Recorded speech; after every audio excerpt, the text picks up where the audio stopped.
Party అయిపోయింది, గ్లాసులు ఖాళీ అయ్యాయి, తర్వాత రోజు ఉదయం మొదలైంది. కానీ మద్యం ప్రభావం మాత్రం అక్కడితో ఆగిపోదు. చాలామందికి తెలియని నిజం ఏంటంటే ఆల్కహాల్ కొన్ని గంటలు కాదు, కొన్ని రోజుల పాటు కాదు, మన శరీరంలో చాలా కాలం పాటు తన జాడలను వదిలిపెడుతుంది. ముందు రోజు రాత్రి తాగిన మద్యం తర్వాతి రోజు మాత్రమే కాదు, నెలల పాటు శరీరాన్ని ప్రభావితం చేస్తుందన్న విషయం చాలా మందికి ఆశ్చర్యాన్ని కలిగిస్తుంది. ఈ రోజులలో పార్టీల్లో మద్యం సేవించడం సర్వసాధారణ అలవాటుగా మారిపోయింది. కొందరికి ఫ్రీగా దొరుకుతుందని తాగితే మరికొందరు హ్యాపీ మూడ్ కోసం తాగుతారు.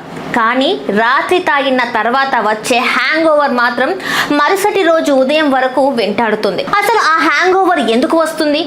ఆల్కహాల్ మన శరీరంలో ఎంతకాలం ఉంటుంది అన్న ప్రశ్నలకు సమాధానం తెలుసుకుంటే నిజంగా షాక్ అవ్వాల్సిందే. మనం మద్యం తాగిన వెంటనే అది జీర్ణం అయిపోతుందని చాలా మంది అనుకుంటారు. కానీ వాస్తవం అలా కాదు. ఆల్కహాల్లో సుమారు 20% కడుపులోనే ఉండిపోతుంది. మిగిలిన 80% చిన్న పేగుల ద్వారా నేరుగా రక్తంలోకి చేరుకుంటుంది. అక్కడి నుంచి అది శరీరం మొత్తం ప్రయాణించి చివరకు కాలేయానికి చేరుతుంది. ఆల్కహాల్ను విచ్ఛిన్నం చేసే ప్రధాన బాధ్యత మొత్తం కాలేయం పైననే ఉంటుంది. కాలేయం ఆరోగ్యంగా ఉంటేనే మద్యం ప్రభావాన్ని తట్టుకోగలం. సాధారణంగా ఒక ఆరోగ్యవంతమైన కాలేయం గంటకి ఒక సాధారణ పానీయాన్ని మాత్రమే ప్రాసెస్ చేయగలదు. అంతకంటే ఎక్కువ మద్యం తీసుకుంటే అది శరీరంలో పేరుకుపోతుంది, వివిధ అవయవాలపై ప్రభావం చూపుతుంది. ఆల్కహాల్ రక్తంలో దాదాపు 6 నుంచి 12 గంటల వరకు ఉంటుంది. దీనిని రక్తం ఆల్కహాల్ సాంద్రత ద్వారా కొలుస్తారు. అందుకే తాగిన చాలా గంటల తర్వాత కూడా డ్రైవింగ్ చేయడం ప్రమాదకరం అవుతుంది. శ్వాసలో ఆల్కహాల్ జాడలు 12 నుంచి 24 గంటల వరకు గుర్తించవచ్చు. మూత్రంలో అయితే సాధారణంగా 12 నుంచి 48 గంటల వరకు ఆల్కహాల్ ఆనవాళ్లు ఉంటాయి. అధునాతన పరీక్షలలో ఇది 80 గంటల వరకు కూడా బయటపడుతుంది.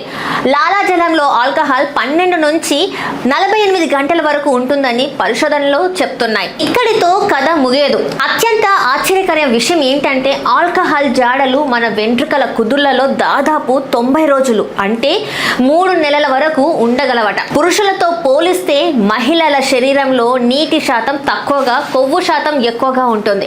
అందువల్ల మహిళల శరీరంలో ఆల్కహాల్ ఎక్కువసేపు నిలిచిపోతుందని అధ్యయనాలు చెప్తున్నాయి. వయసు పెరిగే కొద్దీ కాలేయం పనిచేసే సామర్థ్యం తగ్గుతుంది. అందుకే వృద్ధుల్లో మద్యం జీర్ణం కావడానికి ఎక్కువ సమయం పడుతుంది. ఖాళీ కడుపుతో మద్యం తాగితే అది చాలా వేగంగా రక్తంలోకి చేరుతుంది. అదే సమయంలో కొన్ని మందులు తీసుకుంటే కాలేయంపై అదనపు ఒత్తిడి పడుతుంది. ఫలితంగా ఆల్కహాల్ శరీరం నుంచి బయటకు వెళ్ళడానికి మరింత సమయం పడుతుంది. మద్యం తాగిన తర్వాత చాలా మంది బ్లాక్ కాఫీ తాగడం, చల్లటి నీళ్లతో స్నానం చేయడం లాంటి మార్గాలు ప్రయత్నిస్తారు. కానీ అవేవి రక్తంలోని ఆల్కహాల్ మొత్తాన్ని తగ్గించలేవు, కాలేయం పనిచేసే వేగాన్ని కూడా పెంచలేవు. మద్యం ప్రభావం తగ్గడానికి ఉన్న ఏకైక మార్గం శరీరానికి తగినంత సమయం ఇవ్వడమే. మొత్తంగా చూస్తే ఒక్క రాత్రి మజాగా తాగిన మద్యం ప్రభావం కొన్ని గంటలకే ముగిసిపోదు. అది మన శరీరంలో నిశ్శబ్దంగా ప్రయాణిస్తూ రోజులు, వారాలు, కొన్నిసార్లు నెలల వరకు తన ఉనికిని చాటుతుంది. అందుకే మద్యం విషయంలో జాగ్రత్త అవసరం.